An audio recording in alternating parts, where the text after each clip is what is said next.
What is the role of a county supervisor?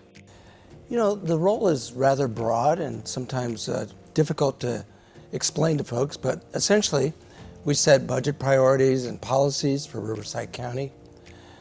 We cannot conflict with state and federal law, and we do not have direct authority over the actions of a city council, or tribal government.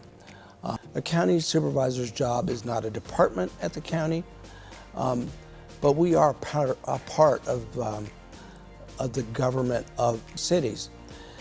As an individual supervisor, I don't actually have any authority. My authority only comes as a part of a board, in our case a 5-member board, and so it takes a majority of that board, 3 of us supervisors, to agree on something, to move an ordinance or a policy or our adopted budget through the process. How many supervisors are up for re-election this year? This year will be 2 supervisors, myself and the 1st District Supervisor, Jeffries. And intentionally, for county elections as well as city elections, terms are staggered so that you don't have a turnover of the entire board or council all in one election.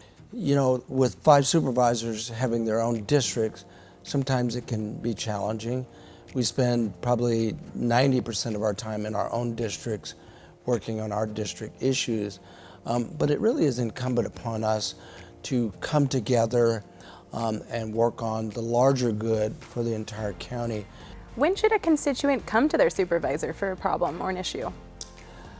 We encourage them to call our office first if they are unsure about where they should go to get issues resolved or to get advice on what department does what for them, because we readily can provide them with that direction and that guidance. Well, hopefully those watching are now encouraged to get a hold of their county supervisor. We would love that, yeah, absolutely. Well, it was interesting and an awesome opportunity to learn more about you and your role. We're all rooting for you, and thank you so much for your time as always. Thank you. It's been enjoyable.